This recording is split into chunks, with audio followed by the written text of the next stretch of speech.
Welcome back again to our channel. Panibagong araw, panibagong kabanata na naman ang pagsamasamayin natin ngayong araw na ito. At kung bago ka sa ating channel, pag-click ang subscribe button and hit the notification bell para updated kayo sa ating mga susunod na videos. So mga master, bago natin simulan ang ating kabanata ngayong araw na ito, huwag po sana natin skip yung ads mga master, no, dahil malaking bagay na po yan sa ating munting channel. So simulan na natin kabanata ngayong araw na ito. Let's go! Kabanata 2981-3000. Kabanata 2981. Nakasulat ba ang iyong pangalan? Si Levi at ang iba ay lubos na nataranta. Siya ang palaging nang-aagaw ng mga mali mula sa iba, hindi ang kabaligtaran. Ganon ba sila kadominant? Pumunta sila dito para i-announce na ang lahat ay pag-aari ni Terendia. Hindi ba't katumbas iyon ng pag-agaw sa akin ng mga hinahanap? Maghintay, ito ay mas masahol pa sa pag-agaw lamang ng mga mali. Implicitly na nilang sinasabi na sa kanila na ang lahat. Mas masahol pa yan sa mga magnanakaw. Pilit nilang inaangkin ang pagmamay-ari ng mga hitsura pagkatapos ng panloob na talakayan. Si Dr. Erebus at ang iba ay humagalpak ng tawa. Bakit ang daming walang hiyang tao? Magkasunod silang dumating. Kamakailan lang ay napakarami na naming nakikilalang mga taong tulad nito. Lalo lang silang nagiging walang hiya. Hindi maisip ng isa ang mga pamamaraan na kanilang gagawin. Talagang walang limitasyon sa kung gaano kalaki ang mga ito.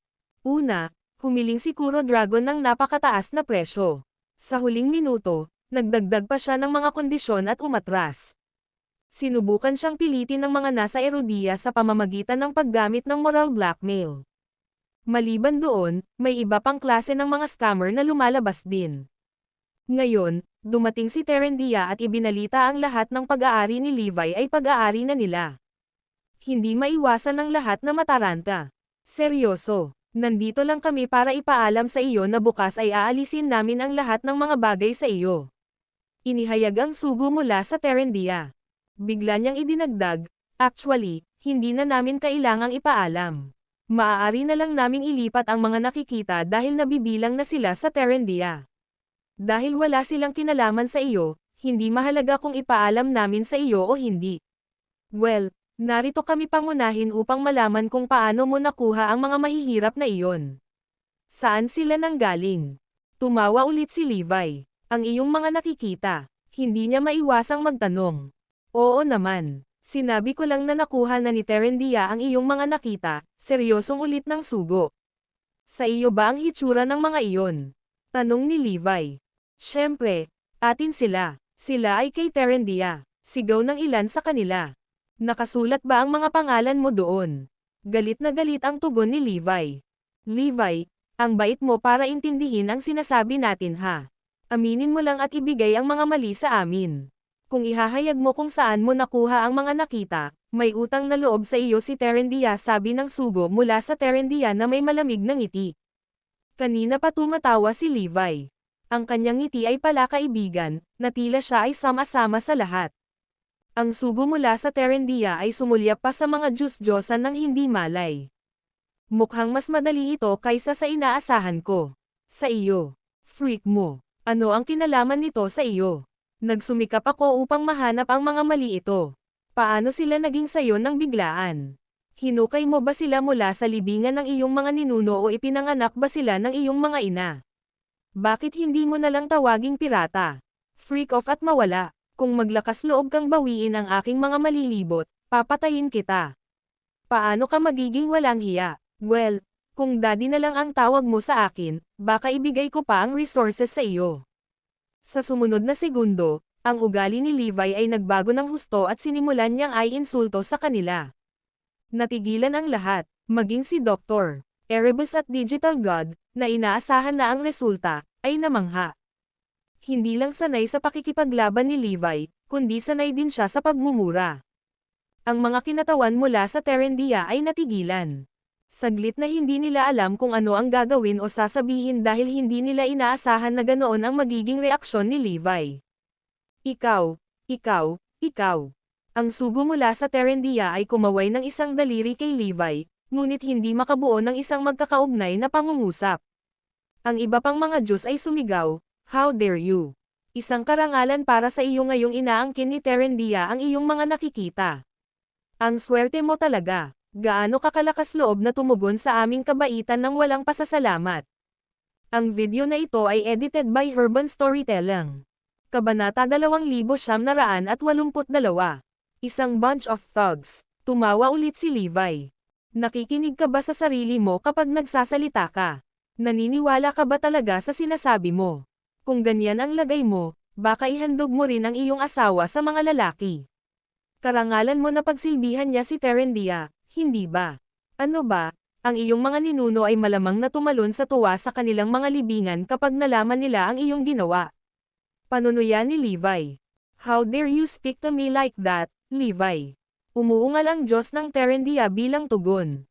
May galit, ha? Kung hindi ito double standard, hindi ko alam kung ano ito. Ikaw ay walang iba kundi isang mapagkunwari, ganyan ka. Wala kang problema sa pagsasamantala sa ibang tao, ngunit kapag ginawa mo rin iyon sa iyo, malamang na mabaliw ka. Nang walang labis na pagsisikap, halos nagawa ni Levi na hikayatin ang Diyos sa isang bagay. Tama na, biglang sumigaw ng envoy mula sa Terendia bago ngumisi, kaya wala kang balak ibigay sila, Levi.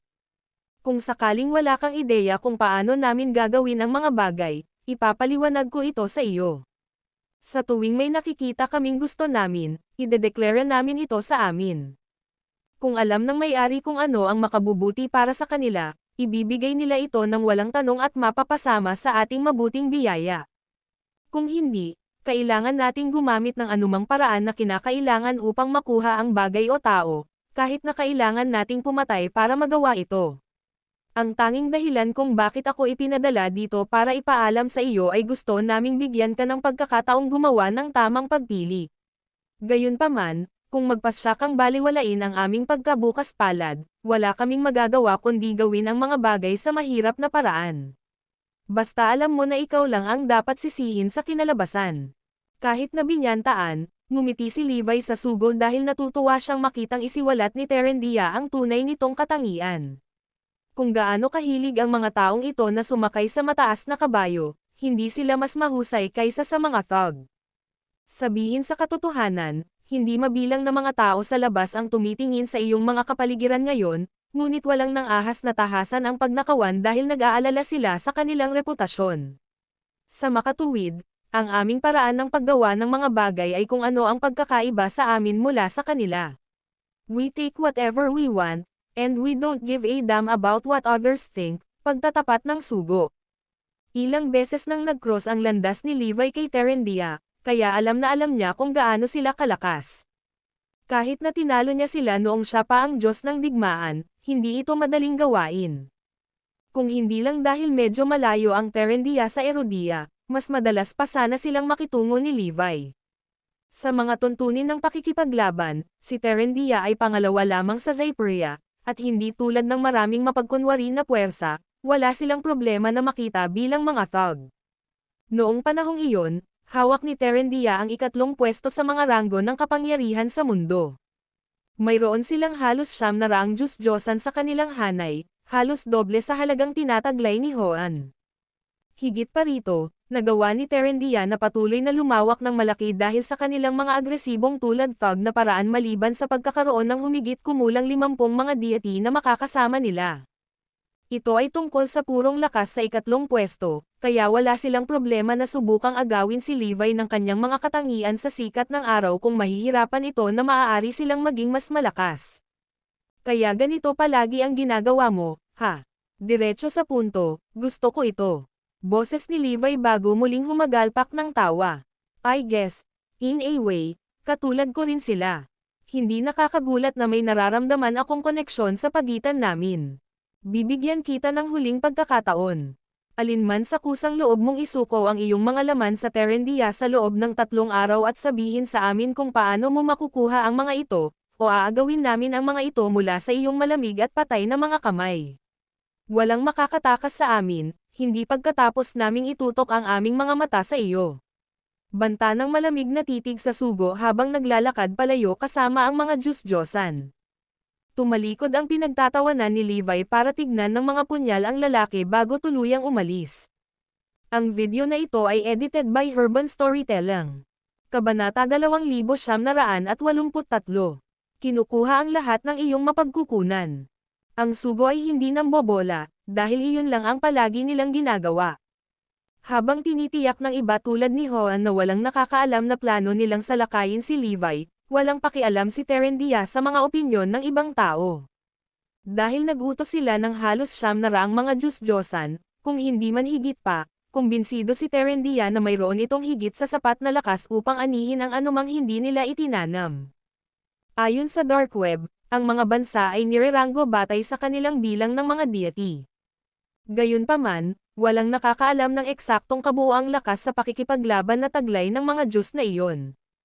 Pagkatapos ng lahat, ang mga Diyos ay hindi lahat ay pantay-pantay sa bagay na iyon, dahil ang ilan ay mas malakas kaysa sa iba.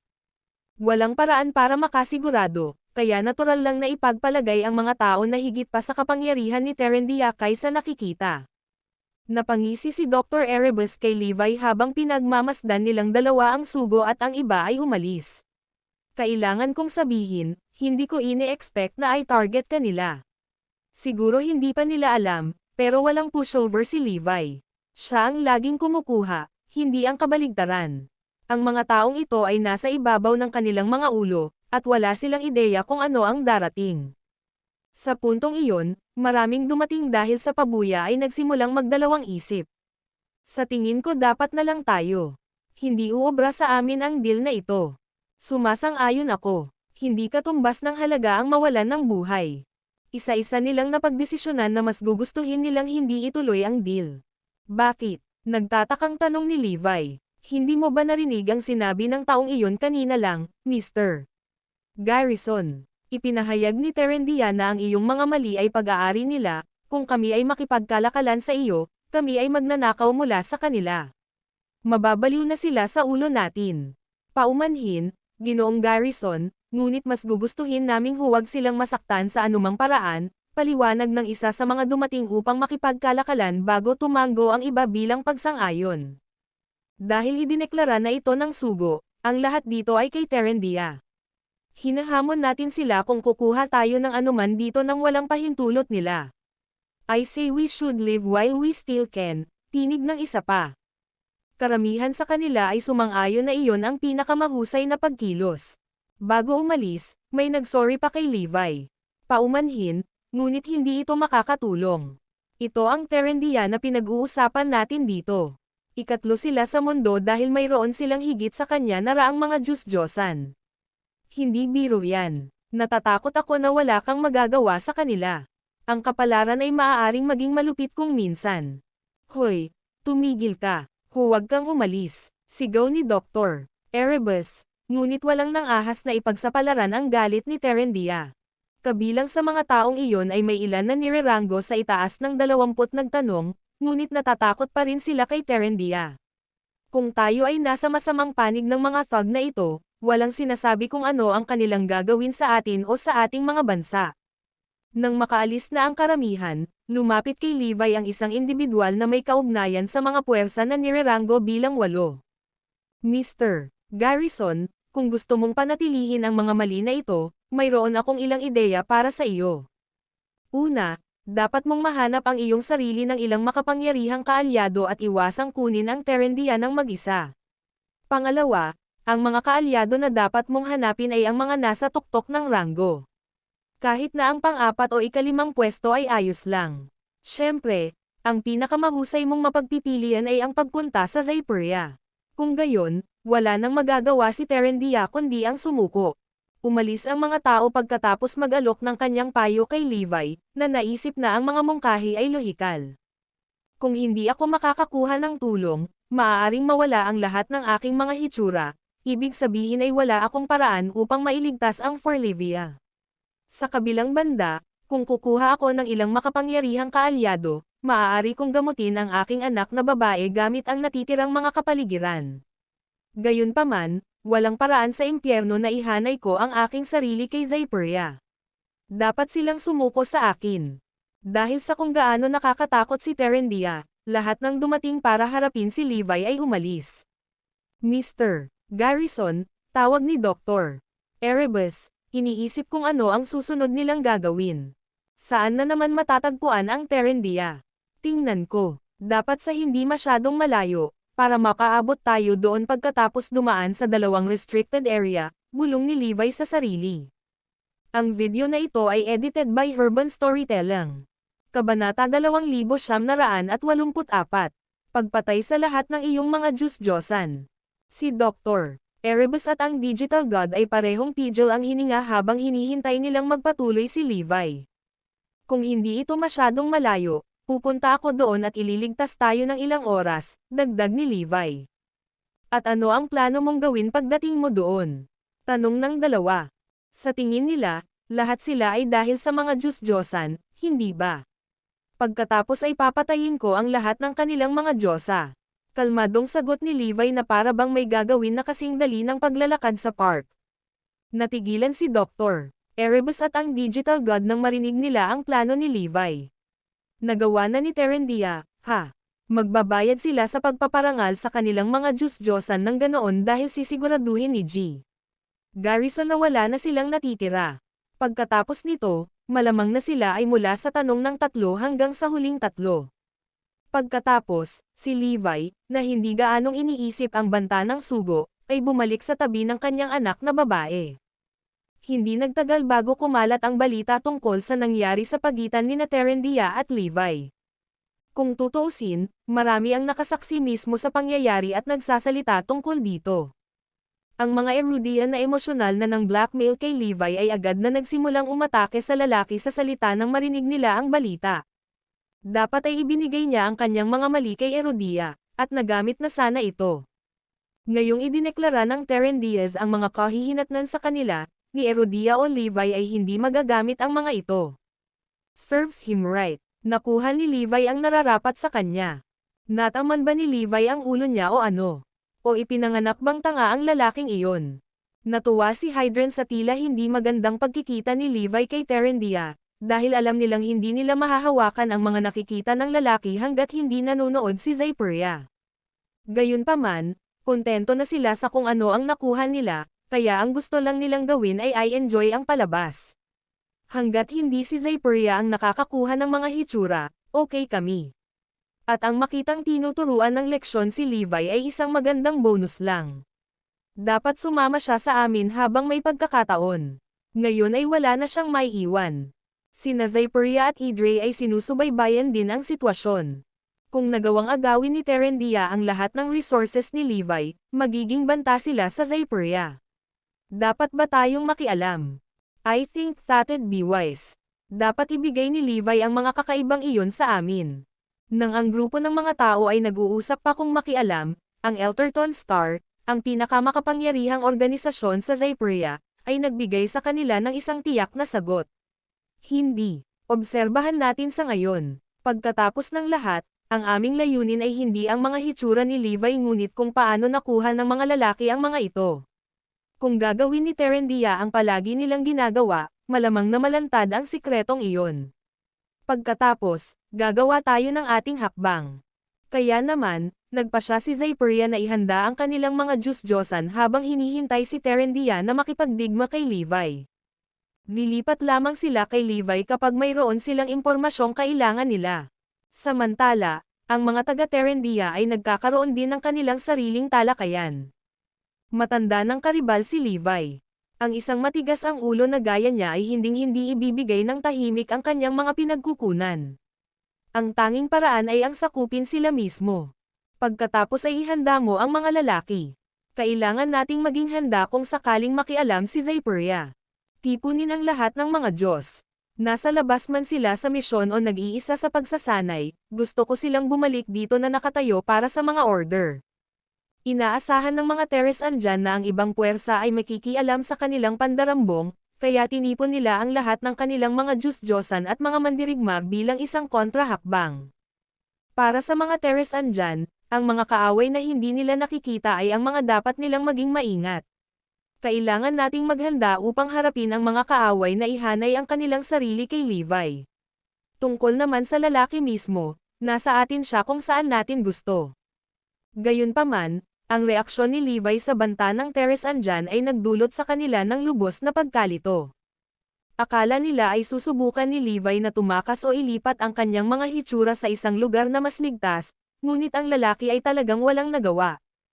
Ang video na ito ay edited by Urban Storytelling. Kabanata 2985. Ang mga gintong banal. Ang mga mandirigma ng Teres andyan ay hindi magtataka kung ano ang nangyayari sa ulo ni Levi. Ano ba ang nangyayari? Tuluyan na ba siyang nawalan ng pag-asa, o hindi man lang siya natatakot sa atin?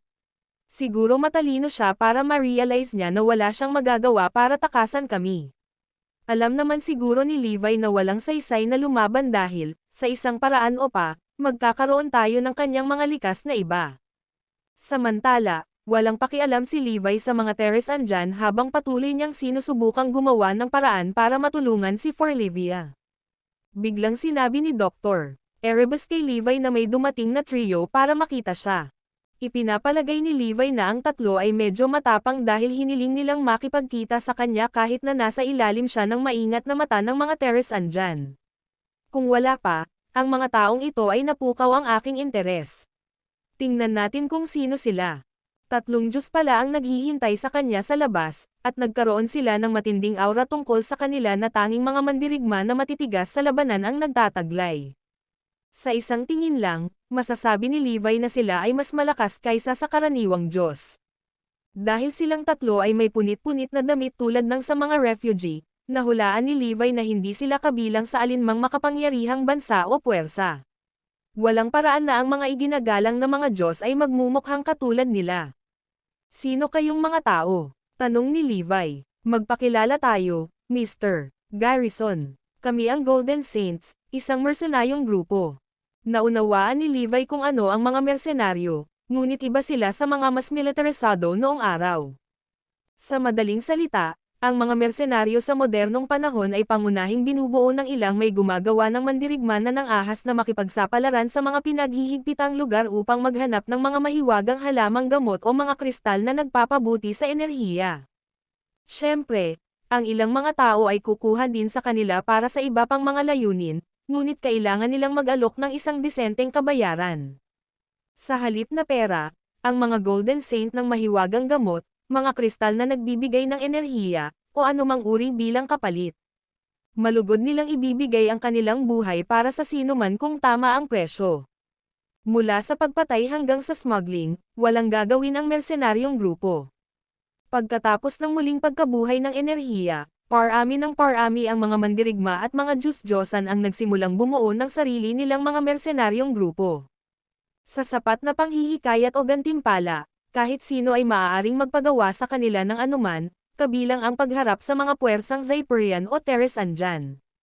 Dahil sa likas na katangian ng kanilang propesyon, natural sa mga mersenaryo na magkaroon ng maraming kalaban, kaya hindi lang sila naabala na dagdagan pa nila.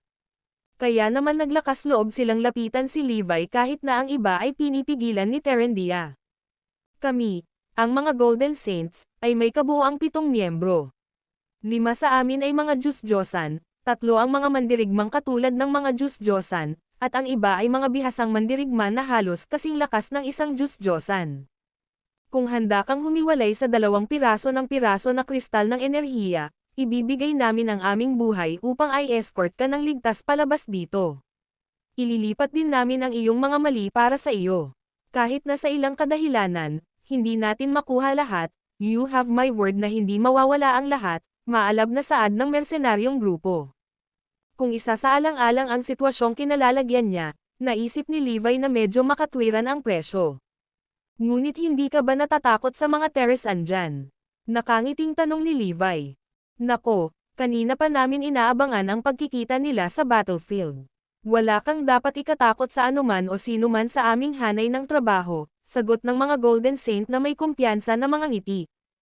Pagkatapos, tumanggo si Levi bilang tugon at kumbinsido na nagbago na ang mga panahon. Ang mga mersenaryo tulad ng mga Golden Saint ay mahirap pakitunguhan. Kung pagbabantaan, maaari silang tumakas sa rank 2, o kahit rank 1, mga restricted areas, at wala talagang magagawa ang sinuman sa kanila. Mayroon din kaming mga paraan para makipag-ugnayan sa iba pang mersenaryong grupo kung kailangan mo ng mas maraming manpower. Sa tamang presyo, makakakuha tayo ng 8 grupo na kasing kakayahan natin. Ang pagprotekta sa iyo sa kanilang mga likas at hindi magiging problema para sa amin. Para malaman mo, available din for hire ang pinakamalakas na mercenary group na kilala namin. Gayunpaman, hindi sila mura. Ang presyo ay karaniwang 3 tonelada ng kalidad na enerhiyang kristal o mas mataas, kaya hindi namin pinahihintulutan ang pag-hire sa kanila. So ano ang masasabi mo, Mr. Garrison? Malugod naming iaalay ang aming buhay para sa iyo para lamang sa 200 piraso ng mga kristal ng enerhiya. Ang video na ito ay edited by Urban Storytelling. Kabanata 2986. Pagpatay sa mga Teres Andyan. Inialok lamang ng mga Golden Saint kay Levi ang sa tingin nila ay isang patas na presyo kahit na alam nila na ang lalaki ay nasa isang mahirap na kalagayan. Para sa iyong sitwasyon, marahil ang pagkuha ng pinakamalakas na mersenaryong grupo ay hindi isang masamang ideya. Ang presyo na hinihiling nila ay talagang medyo matarik, ngunit mapoprotektahan nila ang higit pa sa iyong mga mali, kaya hindi ito isang masamang pakikitungo, mungkahi ng isa sa mga Golden Saints.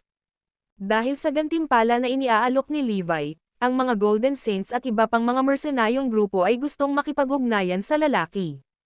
Gayunpaman, wala silang maitutulong pagdating sa paghahanap ng mahiwagang gamot o iba pang paraan upang gamutin si Forlivia. Ang pinaghusayan nila ay ang pagbuhos ng dugo, kaya nang marinig nila kung paano pinagbantaan ni Terendia si Levi, alam nilang sa wakas ay oras na para lapitan ang lalaki. Pagkatapos ng ilang talakayan, nagpa siya ang mga grupo na magpadala ng 3 miyembro ng Golden Saints para makipagkita kay Levi. Matamang nakatitig kay Levi ang 3 habang hinihintay ang matibay na sagot ng lalaki. Hindi na iyon kailangan. Kakayanin ko mismo ang mga Teres Andyan. Nang marinig ng mga mersenaryo ang tugon ni Levi, agad na lumungkot ang mukha nila dahil inaasahan nilang kikita sila ng mga kristal mula sa lalaki. Kung nagpasya kang isuko ang iyong sarili, iginagalang namin ang iyong desisyon. Aalis na tayo, Mr. Garrison. Dahil tinanggihan na sila ni Levi, handa na ang mga Golden Saint na iwan ang lalaki. Maghintay, sigaw ni Levi nang biglang may naisip, na ikinagulat ng mga mersenaryo. May magagawa ka para sa akin. Ipunan ang lahat ng iba pang mersenaryong grupo na kilala mo, babayaran ko sila kahit anong hiling nila. And get me the strongest group too, bilin ni Levi. Natuwa ang mga Golden Saint nang magbago ang isip ni Levi. Kami ay nagpapasalamat sa iyong pagtitiwala sa amin, Mr. Garrison. Bilang kapalit, gusto naming patunayan ang aming kasalanan sa pamamagitan ng magalang na paghiling sa iyo na hawakan ang iyong bayad hanggang sa matapos namin ang trabaho, tinig ng isa sa mga mersenaryo. Gayunpaman, ang pinakamalakas na grupo ay may sariling hanay ng mga patakaran. Hindi lamang sila naniningil ng mas mataas na presyo, ngunit humihingi din sila ng kalahati ng pagbabayad ng maaga, nag-aalinlangan na paliwanag ng isa pa. Nang mapansin nilang nagtataka sila ni Levi ng isang kilay, mabilis nilang ipinaliwanag, "Syempre, kami, mga mersenaryo, ay hindi manloloko ng sinuman dahil ang aming reputasyon ay sumasakop sa amin." "Paano ito? Babayaran ko agad ang kalahating bayad sa inyong lahat. Siguraduhin mo lang na handa ka kapag kailangan kita. Dr. Erebus, ipauubaya ko sa iyo ang pag-aayos." Dahil doon ay tumalikod na si Levi at naglakad palayo. Nalaman agad ni Dr. Erebus at ng Digital God kung ano ang ginagawa ni Levi ngunit hindi ang 3 mersenaryo, na nasasabi lamang na nagpasya ang lalaki na gamitin sila. Sa sandaling makipag-ugnayan ang Golden Saint sa iba pang mga mersenaryong grupo, ang balita ng deal sa pagitan nila ni Levi ay mabilis na lumabas at nakarating sa Terendia. Stubborn talaga si Levi no. Hindi ko siya kinuha para sa isang taong kukuha ng mga mersenaryo. Maaari siyang kumuha ng maraming mersenaryo hanggat gusto niya. Hindi ito magiging mahalaga dahil mayroon kaming higit sa 900 mga Diyos at hindi mabilang na mga mandirigma sa ilalim ng aming pamumuno. Narinig ko na inunahan pa niya ang Armageddon, ang pinakamakapangyarihang mersenaryong grupo. Ngunit hindi iyon magkakaroon ng anumang pagkakaiba. Wala akong pakialam kung gaano karaming mersenaryo ang mayroon siya, papatayin natin silang lahat. Hindi man lang nabahala ang mga Teres andyan nang mabalitaan nilang kumuha si Levi ng mga mersenaryo. Sa katunayan, gumawa sila ng iba't ibang taktika upang hindi malaman kung ano ang mga pag-unlad ni Levi kundi pati na rin ang mga mersenaryong grupo. Kahit na mahirap ang buhay ng mga mersenaryo, ang kanilang high-risk na pamumuhay ay nagbunga ng mataas na gantimpala. Kaya naman, patuloy na pinagmamasdan ng mga Teres andyan si Levi at tingnan kung ano pang tulong ang makukuha ng lalaki. Gaya ng inaasahan, ang mga puwersang nireranggo sa nagtanong 10 ay lumapit din kay Levi upang gamitin ang kanilang mga presyo. Ang ilan ay nagnais ng kalahati ng kanyang mga hitsura, habang ang iba ay nagnais na malaman ang kanyang sikreto. Nangako silang lahat na tutulungan siyang labanan ang mga Teres andyan, na mas gugustuhin na huwag makipagsabayan sa mga puwersang katulad ng lakas.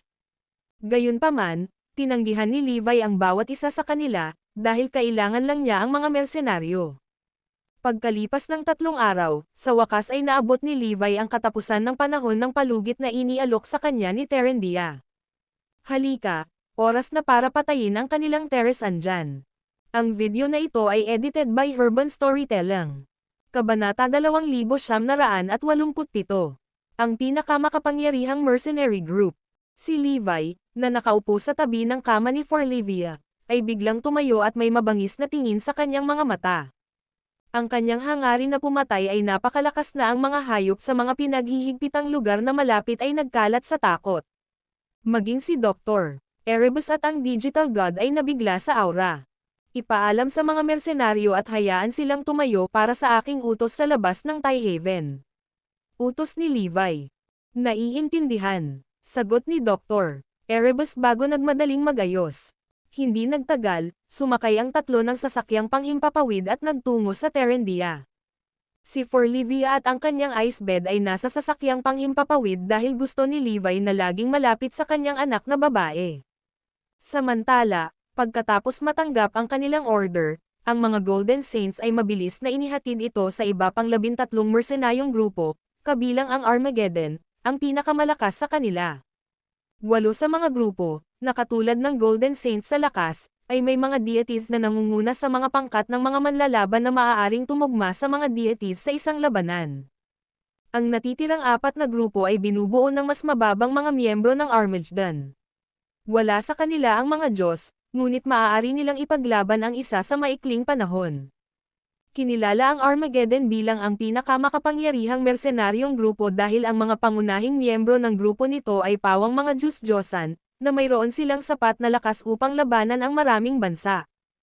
Higit pa riyan, ang mga deity sa mersenaryong grupo ay lahat ay may karanasan at matigas sa labanan, na ginagawa silang higit na may kakayahan kaysa karaniwan. Kapag hindi sila nagsasagawa ng mga misyon, tuklasin nila ang mga pinaghihigpitang lugar at labanan ang mga hayop, na kung paano nila nagawang maabot ang isang kahangahangang antas ng kahusayan sa pakikipaglaban. Ang Armageddon ay nagtalaga ng 30 Diyos-Diyosan upang tulungan si Levi, ngunit hindi iyon ang lahat ng kapangyarihan na maibibigay ng mersenaryong grupo. Nahulaan ng mga tao na mayroon silang higit sa 50 Diyos sa kabuuan. Gayunpaman, hindi tulad ng ibang mga mersenaryong grupo, italaga ng Armageddon ang lahat ng kanilang mga tauhan sa iisang misyon. Tanging ang Armageddon lamang ang may karangyaan sa pagpigil dahil ang iba pang mga mersenaryong grupo ay mawawalan ng karamihan sa kanilang mga tauhan kahit na sila ay lumabas ng todo. Ano, diretso na tayo sa Tyhaven sa Terendia? Iyan ang tanong sa karamihan ng mga mersenaryo nang matanggap nila ang utos mula kay Levi. Ano ang sinusubukang gawin ng lalaking iyon? Hindi ba dapat subukan niyang takasan ang mga Teres andyan ngayon? Naisip ko na dapat naming ay escort siya at ilipat ang kanyang mga nasa isang lugar na ligtas, kaya bakit kami inutusan na pumunta sa Tyhaven? Hindi biro ang lugar na iyon.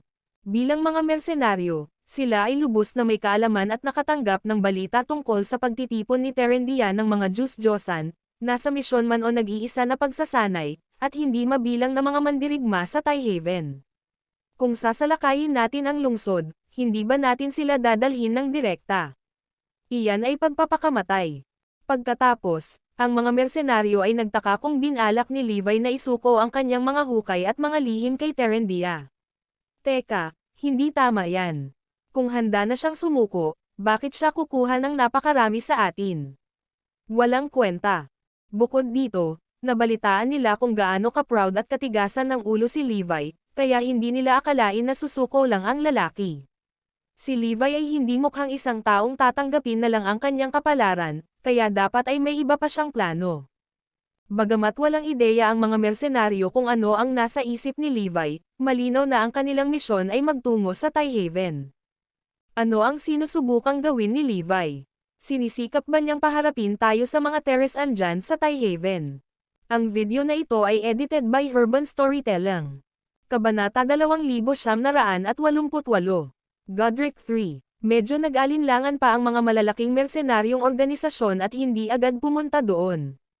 Kung tutuusin, napakalaki ng layuning iyon. Bukod dito, hindi ito mahusay na tinukoy. Ang pagpunta sa Tyhaven ay malamang na magre-resulta sa pagharap sa higit sa 900 deity at hindi mabilang na mga mandirigma. Mayroon bang sino man na hindi natakot dito? Kahit na sila ay mga plano na mandirigma, mas simple na samahan si Levi sa isang pagtakas sa halip na isang nagpadala ng pag-atake sa Tyhaven. Masyadong mataas ang posibilidad ng kamatayan. Bilang isang mercenary organization for hire, hindi sila makakaapekto sa mga partidong iyon. Aatake lang sila kung hindi sila makakatakas.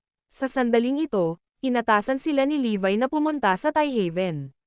Nangangahulugan iyon na hinihiling niya sa kanila na umatake.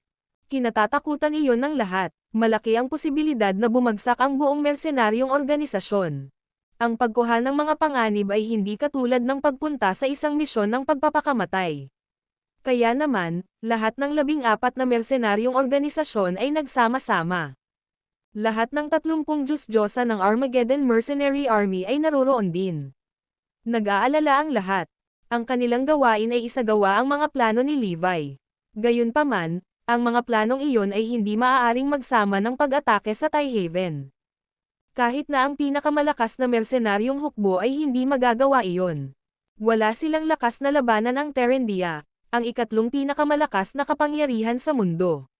Tinakot sila. Lahat sila ay natakot. Hindi sila natatakot na protektahan ang grupo ni Levi, at hindi rin sila natatakot sa komprontasyon. Ang ilan sa mga mersenaryong organisasyon ay umaatres. Sige, kailangan nating kumilos ayon sa mga plano ni Levi simula nang tanggapin natin ang misyon. Dahil yon ang plano niya, we have to go forward. Kailangan nating sundin ang mga patakaran. Kung hindi, pagtawanan tayo sa takot kay Terendia. Well, what more, tinanggap na namin ang deposito. Kaya kailangan nating lumipat sa impyerno o mataas na tubig. Nagsalita ang pinuno ng Armageddon Mercenary Army. Totoo yan. Gaano man kahirap o gaano kapanganib, kailangan nating pumunta kapag tinanggap natin ang misyon. Tsaka sinabihan lang kami ni Levi na lumapit kay Tyhaven. Wala siyang ibang pumasok sa amin. Kahit na ang lahat ng mga mersenaryong organisasyon ay natakot, lahat sila ay nagpatuloy. Isa-isang pumunta ang lahat sa Terendia. Godric 3, ang pinuno ng Terendia, at isang grupo ng mga matataas na opisyal ay nagtipon sa Tyhaven sa isang malaking lugar. Ang mahigit 900 Diyos-Diyosa ng Terendia ay nakatayong roon, lahat ay naghihintay. Malakas na nagsalita si Godric 3, ngayon ang deadline para kay Levi. Nasaan siya? Tumanggi ba siyang tanggapin ang kanyang kapalaran?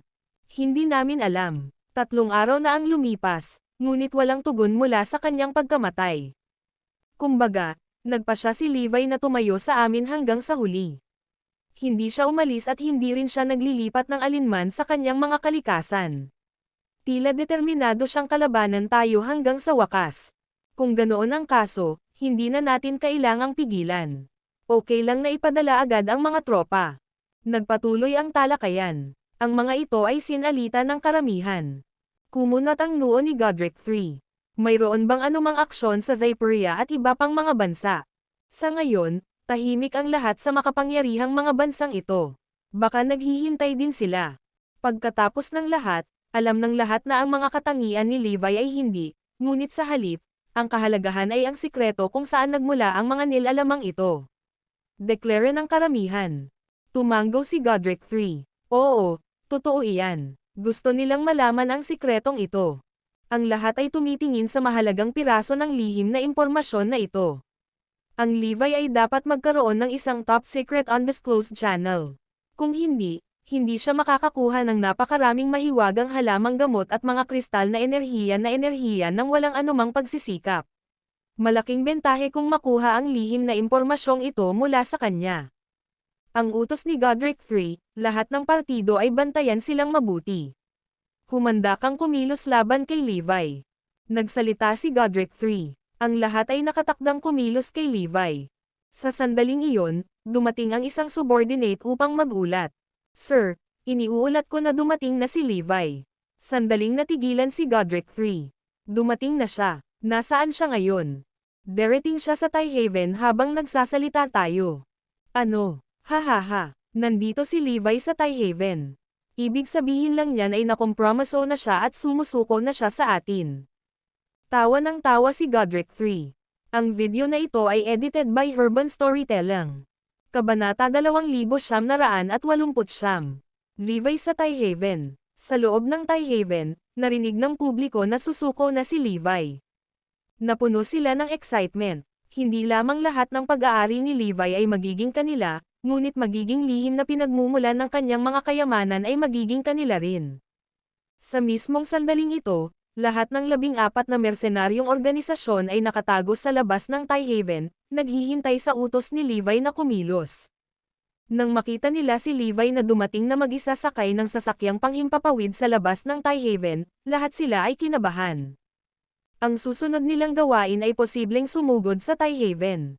Napakalakas ng loob ni Levi na pumunta rito. Hindi nagtagal ay lumampas ang sasakyang panghimpapawid sa loob ng lungsod. Ang mga mandirigma ng Terendia ay hindi nagtatangkang pigilan siya. Pagkatapos ng lahat, ipinagpalagay nila na si Levi at ang kanyang sugo ay dumating upang sumuko. Kaya naman, hindi nila siya pinigilan. Nagsimulang magtanong ang mga mersenaryong organisasyon na tumatambangan sa labas ng lungsod, may mga tagubilin ba? Nasa pwesto na kaming lahat. Kung may mga gawain si Levi, maaari tayong magpatuloy. Tama na. Tanungin natin si Levi kung ano ba talaga ang gusto niyang gawin natin. Si Doktor. Nagpadala ng order si Erebus ngayon lang. Maghintay tayo sa labas ng lungsod. Magpapadala siya ng mga tagubilin mamaya. Sa ilang sandali, ang mga utos ni Dr. Erebus ay ipinadala sa lahat ng mersenaryong organisasyon. Na mas ikinagulat nila. Ano ang sinusubukang gawin ni Levi? Hindi kompromiso ang pagsuko. Ano pa ang magagawa niya? Iyon ay pumukaw sa kanilang pagkamausisa at nais nilang makita mismo kung ano ang nangyayari. Gayunpaman, ang bawat lalaki ay maaari lamang humiga at maghintay sa mga utos ni Levi.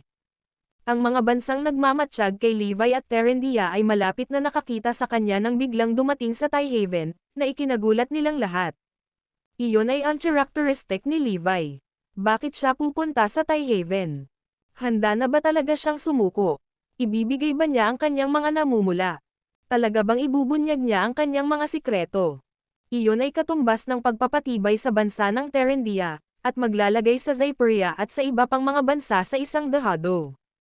Wala silang oras para mag-react at hinihintay na lang nila si Levi na labanan si Terendia. Tapos, papanig sila. Ngayon, tila walang planong umatake si Levi. Sa halip, sumuko siya kaagad. Ang mga nanonood ay nasa estado ng pagkabalisa. Ang bawat partido ay nasa suspense. Galit na galit ang organisasyon ng Hydren nang malaman na pumunta si Levi sa Tyhaven. Nahula namin na si Levi ay isang duwag na natatakot sa kamatayan at hindi siya maghihiganti kay Idre. Noon, marami pa rin ang hindi naniniwala sa amin. Sinabi nila na si Levi ay matigas ang ulo at mas gugustuhin pang mamatay kaysa sumuko. Dapat silang kumbinsido ngayon. Akala ko siya ay magiging matigas ang ulo upang subukang labanan si Terendia at hindi kailanman naisip na siya ay susuko kaagad nang hindi sinusubukan. Siya ay duwag, sumusuko sa paggamot ng kanyang anak na babae. Duwag, basura, siya ay isang hindi karapat-dapat na ama at hindi isang tao. Ang mga sumpa ay nagpatuloy ng mabangis. Ang grupo ng mga moral na kidnapper ni Erudia ay nagmura sa kanya ng may tumitinding galit. Lahat sila ay sinisisi si Levi sa hindi pagbibigay ng mga katulad kay Erudia. Kung ayaw niyang ibigay sa kanila ang resources, at least masasabi niya sa kanila ang sikreto kung paano nakuha ang resources. Gayunpaman, hindi niya ginawa. Ngayon, dahil sa takot, ibinibigay niya ang lahat sa isa pang makapangyarihang partido. Isang banta iyon kay Herodia. Walang humpay ang pagmumura. Ibinuhos nila ang lahat ng uri ng nakamamatay na sumpa sa kanya. Para siyang nakagawa ng mga karumal-dumal na krimen. Samantala, sa loob ng Tyhaven, may nangyayari. Hindi nagtagal ay nakarating kay Godric III ang balita ng pagdating ni Levi. Nga pala, paano naman ang mga mercenary organization na yan? Nabalitaan kong paparating na ang Armageddon, ang pinakamalakas na mercenaryong grupo. Nasaan sila? Tanong ni Godric III. Nawala. Ang lahat ng mga mercenaryong organisasyon ay nawala. Malamang, nag-withdraw na sila. Dahil sumuko na si Levi, walang kabuluhan na manatili sila. Agad na iniulat ng Departamento ng Panektik ng Terendia ang sitwasyon. Kung ang mga mercenaryong organisasyon ay nagpunta sa ibang lugar, maaari silang matagpuan, ngunit sila ay nasa labas lamang ng lungsod ng Tyhaven, sa ilalim mismo ng kanilang mga ilong. Nasa isang lugar lang sila na hindi inaasahan. Hindi akalain ni Terendia na nasa labas sila ng lungsod. Ang video na ito ay edited by Urban Storytelling. Kabanata 2990. Ang bawat Diyos-Diyos sa Terendia ay mawawasak. Hindi umalis ang mga mercenaryong organisasyon. Hindi sumuko si Levi. Mr. Garrison, sa ganitong paraan, pakiusap. Ang kanyang kamahalan ay naghihintay sa iyo. Nang makababa si Levi at ang kanyang grupo sa sasakyang panghimpapawid, naroon ang messenger ng Terendia upang batiin sila ng personal. Taliwas sa kayabangan ng nakaraang enkwentro, sa pagkakataong ito ay mainit na pagtanggap. Ito ay isang kabuuang pagbaliktad ng nakaraang sitwasyon kaya naramdaman ni Levi na para siyang napunta sa maling bansa. Hindi ba tayo nagkita dati? Erebus na tanong ni Doktor. Ang pagbabago sa kanilang saloobin ay napakabilis na ito ay nakakagulat sa iba. Gayunpaman, si Levi ang larawan ng katahimikan. Naunawaan nila ang dahilan ng pagbabago. Naisip na narito si Levi para sumuko. Iyon ang dahilan ng mainit na pagtanggap. Sila ay naghihintay para sa kanya upang ibunyag ang sikreto ng kanyang mga mali. Kaya naman, tiyak na nagkaroon ng mainit na pagtanggap. Sa sandaling pumasok si Levi, agad na nagutos si Godric III. Sila ang buong lungsod ng Tyhaven. Ayokong malik sa mga tagalabas ang anumang susunod na mangyayari, lalo na ang mga sikreto ng resources. Ginawa ni Godric III ang parehong desisyon na ginawa ng prinsipe ng korona ng Hoan noon. Sa takot na nangyari ay mailabas sa labas ng mundo, ang buong lungsod ng Tyhaven ay selyado. Kaya, walang tagalabas na makakaalam kung ano ang nangyari. Nais niyang itago ang lihim ng mga mali para sa kanyang sarili. Ang sikreto ay kailangang itago mula sa mga tagalabas. Napakabilis, kumilos ang lahat ng 30 Diyos at ginawa ang kanilang mga bahagi. Ang bagyo ng lungsod na enerhiya ay umaalingaw-ngaw sa paligid ng lungsod ng Tyhaven, at sa wakas ay nabuo ang isang hindi nakikitang kalasag na bomb alert sa buong lungsod. Para bang nahiwalay si Tyhaven sa ibang bahagi ng mundo. Ang nangyari sa lungsod ng Tyhaven, bawat paningin o tunog, ay lingid sa labas ng mundo. Kahit isang bansang kasing lakas ng Zyperia, ay hindi makakalusot sa kalasag na iyon o malalaman kung ano ang nangyari sa loob. Pagkatapos ng lahat, pareho sila ng pamantayan sa pamamagitan ng rating ng kapangyarihan at hindi mas mababa sa iba. Nagkaroon ng maraming kabaliwan at pagkabalisa. Gayunpaman, noong naka-lockdown si Tyhaven, lahat ay natulala. Ang sikreto ay hindi ibabahagi ngunit malalaman lamang sa kanila maliban kung si Zyperia ay nagpadala ng isang manlalaban upang salakayin ang Terendia. Iyon lang ang posibilidad. Ngunit, hindi iyon magagawa. Ang iba pang kapangyarihang bansa ay higit na walang magawa sa aspetong ito. Sa sandaling ito, pumasok si Levi sa panloob na lungsod ng Tyhaven. Ang malaking plaza ay puno ng mga tao. Maliban sa higit sa 900 mga Diyos-Diyosan, mayroong mga mandirigma sa daan-daang libo. Sa paligid, mayroong hindi mabilang na mga mandirigma. Ipinatawag ni Godric III ang lahat ng mga mandirigma na dumalo, upang maiwasan ang anumang hindi kanais-nais na mga kaganapan na mangyari. Ito ay isang kamangha-manghang eksena. Ang sitwasyon ay ganap na makapigil hininga. Nawala si Levi at ang kanyang mga kasama sa loob ng napakaraming tao. Mabilis silang pumunta sa harapan. Si Godric III ay nakaupo sa trono. Tawa siya ng tawa. Crown King of Erudia, hindi ko inaasahan na darating ka. Ha ha ha. Sa madaling salita, talagang sinasabi niya, hindi ko inaasahan na magkokompromiso ka at sumuko.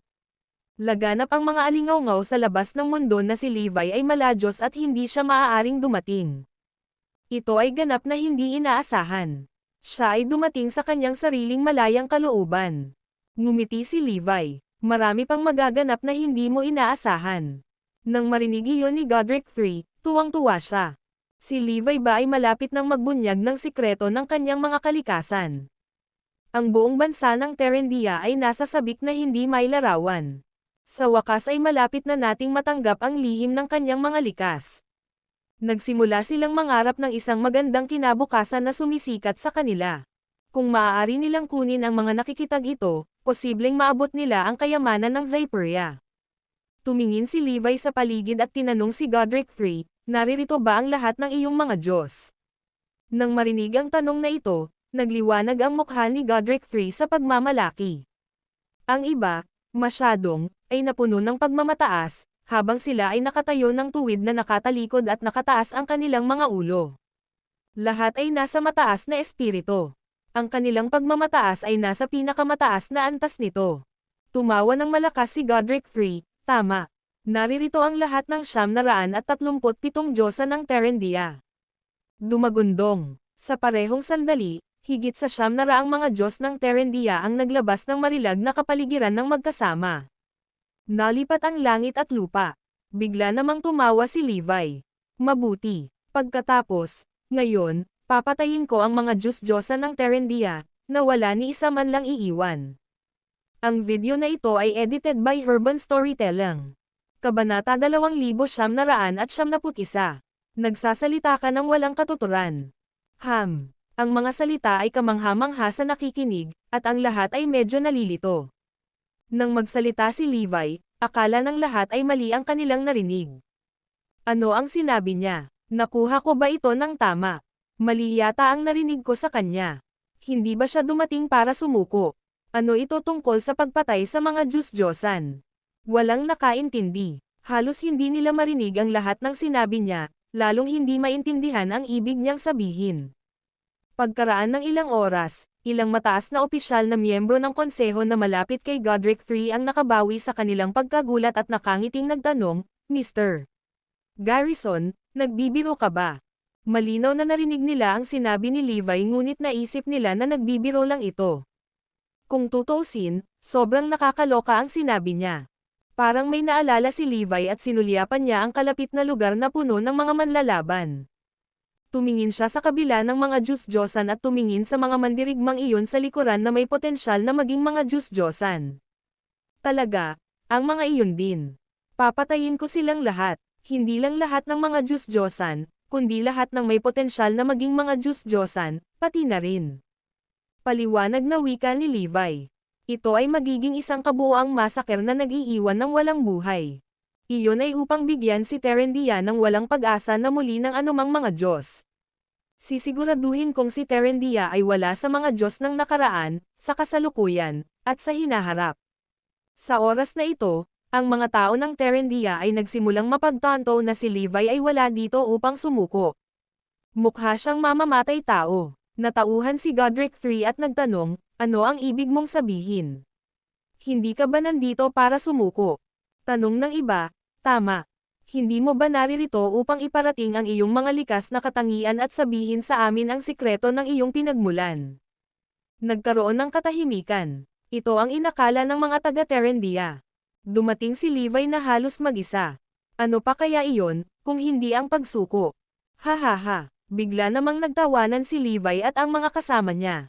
Hindi ba kayo mga tao imaginative? Kailan ko sinabing susuko na ako? Kailan ko sinabing ibibigay ko ang aking mga mali? Tanong ni Levi sa kanila.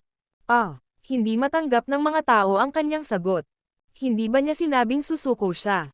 Kung paano ko nakuha ang aking mga mali? Dahil doon, tumahimik ang mga tao. Napalunok ang lahat at napatitig kay Levi. Pidgel ang hininga nila na parang masusuffocate. Iyon ay isang bagay na gusto nila ng labis kahit sa kanilang mga panaginip. Upang maging totoo, Kung anong mali ang taglay ni Levi ay hindi mahalaga. Ang bagay na pinakamahalaga ay ang pinagmulan kung saan niya nakuha ang mga ito. Paano niya nakuha ang mga ito? Bakit marami siya sa kanila? Iyon ang sikretong nais nilang malaman. Sa lihim na iyon, magkakaroon sila ng walang katapusang panestos. Para sa lahat at sa bawat superpower, ang impormasyong iyon ay kinakailangan. Nang banggitin ito ni Levi, lahat ay nabaliw na masigasig. Kasunod noon ay biglang iniba ni Levi ang usapan. Kahit nasabihin ko sa iyo, wala sa inyo ang makakaligtas sa paraan ng pag-secure ng mga likas. Nagsasabi ng totoo si Levi. Ang mga sumusunod na pag-aari niya ngayon ay nakuha mula sa rank 2 na pinaghihigpitang mga lugar. Sa katunayan, karamihan ay nakuha mula sa rank 1 restricted areas.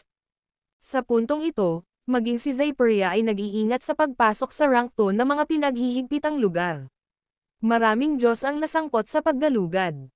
Ang rank 1 restricted areas ay mas mahirap pasukin. Nakaranas sila ng malaking pagkatalo sa Emberfall Rainforest kaya nag-ingat sila sa rank 1 restricted areas. Kung sinabi sa kanila na nakuha niya ang kanyang mga Levi mula sa isang lugar na pinaghigpitan ng rank 1, hindi sila makapasok dito. Walang masamang ipaalam sa iyo na nakuha ko ang aking mga likas mula sa mga pinaghihigpitang lugar na rank 1 at 2. Ang mga kristal na nagpapabuti na enerhiya at mahiwagang halamang gamot mula sa rank 3 restricted areas ay mababa ang kalidad. Sabi ni Levi sa kanila. Anong rank 1 restricted area? Malinaw na hindi sila naniniwala sa mga salita ni Levi tungkol sa mga likas. Ang Levi ay nagmamay-ari ng mga mahihirap na mahusay sa kalidad. Dapat sila ay mula sa rank 1 restricted areas. Paano posibleng pumasok si Levi sa isang restricted area ng rank 1? Sino ang sinusubukan niyang lokohin? Levi, nagsisinungaling ka. Ang video na ito ay edited by Herban Storytelling. Kabanata 2972. Walang pinipiling pagpatay. Sa pag-aakalang imposible, napagpasyahan nila na si Levi ay nagsisikap na gumawa ng kalokohan sa kanila, at nagkakaisa sa kanilang paggigiit na ito ay isang pagkarga ng himulmal sa kanyang bahagi. Mukhang ayaw niyang ibunyag ang sikreto ng hitsura, sir, ngunit may balak din siyang lapitan tayo ng mabilis. Tama na. Obvious naman na hindi rin niya ito ibibigay. Nagkaroon ng gulo ng Saturday habang ang masa ay nag-iiba ng kanilang mga pananaw. Anong ibig sabihin nito, Levi? Hindi mo ba ibibigay ang nakikita at ang mga lihim nito? Tahol ni Godric III. Itinuring ng lahat si Levi nang may pagtatanong na iniisip nila kung ano ang layunin ng trio sa pagpapakita ngunit tumanggi na ibigay ang kalikasan. Siyempre, hindi ako pupunta. Ngayon, narito ako para sa hayagang layunin na patayin ang lahat ng iyong mga prospect na Diyos at Diyos. Kaya lumapit ka sa akin, kayong lahat. Panay na deklara ni Levi. Ha. Nang marinig iyon, nabulabog ang lahat, at iniisip nilang lahat si Levi na maling akala. Ang pag-aalis ng lahat ng mga Diyos-Diyosan at ang mga maaaring umabot sa antas na iyon sa Terendia sino kaya? Maaari silang madaling bilangin sa 10,000 kaya paano inaasahan ni Levi na pamahalaan iyon? Nagtawanan ang lahat ng mga taga-Tyhaven habang tinitingnan nila si Levi ng masama. Klang. Isang bigla ang sunod-sunod na nagsasalpukan na bakal ang nag-apoy sa kalangitan sa itaas, at umikot sa sobrang sindik na parang ang mga Diyos mismo ay bumaba. Boom! Isang lamig na sumibol mula sa ilalim ng kanilang mga paa at naglakbay hanggang sa kanilang korona ay naging malamig ang lahat ng dugo ng mga tao at ang mga balahibo sa kanilang mga batok ay tumatayo. Isang espada. Lahat sila ay nakakita ng isang espada na lumilipad sa harap ni Levi. Ang hangin sa paligid nito ay gumalaw at humagupit na parang isang bagyo, at ito ay nagmula sa pinaka-nakakatakot na aura na posible. Ang kakilakilabot na enerhiyang ito ay tumagos sa pinakamalayong sulok at natusok ng malamig sa puso ng lahat ng naroroon, na katulad sa loob ng isang 10,000 taong gulang na ice cavern, o ang pagdating mismo ng Grim Reaper. Hindi lamang ang espadang ito ay hindi estranghero sa masa, nakita pa nila itong medyo pamilyar, dahil marami sa kanila ang nakaalam ng pagkitaw ng Diyos Crusher sa 50 Diyos na iyon mula kay Kirea. Gayunpaman, ang mga naninirahan sa Terendia ay nanatiling nalilito, saglit na nalilito kung ano ang magiging reaksyon sa artifact na ito na kaagad nakilala sa kanila, ngunit lubos na hindi pamilyar. Swoosh! Biglang bumaril ang God Crusher na parang kidlat at pinutol ang isang Diyos na malinis na nakatayo sa tabi ni Godric III sa balakang sa isang bukal ng dugo. Whoosh! Ang isa pang Diyos-Diyosan sa kanina ay pinutol sa laki bago makapag-react ang sinuman. Whoosh! Swoosh! Dahil sa bilis ng paglipad ng espada sa paligid, nataranta ang lahat. Bale ang ibang mga mortal, kahit ang mga mata ng mga Diyos-Diyosan ay pilit na nakikisabay. Sa isang kisap mata, lahat ng 30 sa mga deity sa paligid ng Godric III ay napatay bago sila naging mas matalino. Si Godric III, ang pinoprotektahan nila sa gitna nila, ay paulit-ulit na binuhusan ng sariwang pulang-pula, kaya't mabilis siyang nabasa na parang avatar ng dugo. Horror! Grabe horror! Dahil sa walang ginagawang pag-uusap, bumaba si Levi sa patayan. Pagkatapos lamang nitong bumagsak ang maraming mga Diyos-Diyosan ay unti-unting natauhan ang iba. Sa ngayon, tanging ang mga Diyos-Diyosan lamang ang nakakuha ng gayong kamalayan. Ang iba ay nanatiling nakabamboozled, dahil ang bilis ng God Crusher ay positibong wala sa mundong ito. Patayin siya. Ang mga Diyos-Diyosan na dumating sa paligid ng tanghali ay nagsimulang umahan kay Levi. Sa sandaling napagtanto nila na siya ay hindi ordinaryong kalaban, alam nila na kailangan nilang puntahan siya sa lahat ng nakuha nila upang maiwasan ang tiyak na panganib. Ang nakapatayin ng 30 mga Diyos-Diyosan sa detalye ng proteksyon ng Godric III gamit ang isang cleave ay ipinakita kung gaano nakakahiya ang kapangyarihang iyon. Kaya naman, ang lahat ng mga Diyos-Diyosan na natauhan ay isa lamang ang nasa isip, at iyon ay upang wakasan si Levi. Si Levi, gayunpaman, ay nginisyan lamang. Swoosh! Swoosh! Swoosh! Ang God Crusher ay nagsimulang umikot sa paligid ni Levi nang may bilis at binilisan ang pagbili nito habang ito ay lumalakad hanggang sa ito ay nakabuo ng isang hadlang ng 10,000 espada na si Levi ang nasa kaibuturan nito. Iyon ay talagang isang ilusyon na nabuo ng lahat ng mga kumukutitap na after images ng espada na gumalaw sa napakabilis na bilis. Squelch! Squelch! Parang lahat ng mga Diyos-Diyosan na sumugod sa isang hilingan ng karne, ang kanilang katawan ay walang pinipiling diced sa isang tumalsik na duguan na laman at mga nabasag na buto sa sandaling sila ay nakipag-ugnayan sa nakamamatay na globo na ito. Maging ang mga katawan ng mga Diyos-Diyosan ay walang pinagkaiba sa mga tigre ng papel, na pinutol-putol sa pagkakadikit sa likuran nito. Ang video na ito ay edited by Urban Storytelling. Kabanata 2973. Deity Calamity. Ang mga Diyos na iyon ay hindi nakalusot sa hadlang na nilikha ng mabilis na gumagalaw na God Crusher kahit ano pa ang kanilang subukan. Dahil dito, ang paglapit kay Levi ay isang imposibleng pagsisikap, at sa unang pagkakataon ng pag-atake, ilang dosina sa kanila ang nahulog. Patayin. Walang awa ang boses ni Levi. Swoosh! Ang God Crusher ay bumaril at tumagos sa lalamunan ng isang Diyos, ngunit iyon ay simula pa lamang. Swish! Swish! Swish! Pabalik-balik habang ang God Crusher ay nagbubunyi sa loob ng masa ng mga Diyos-Diyosan, ang nakakasakit na tunog na iyon ay umalingaw sa buong paligid habang pinupunit nito ang kanilang mga katawan sa kalooban.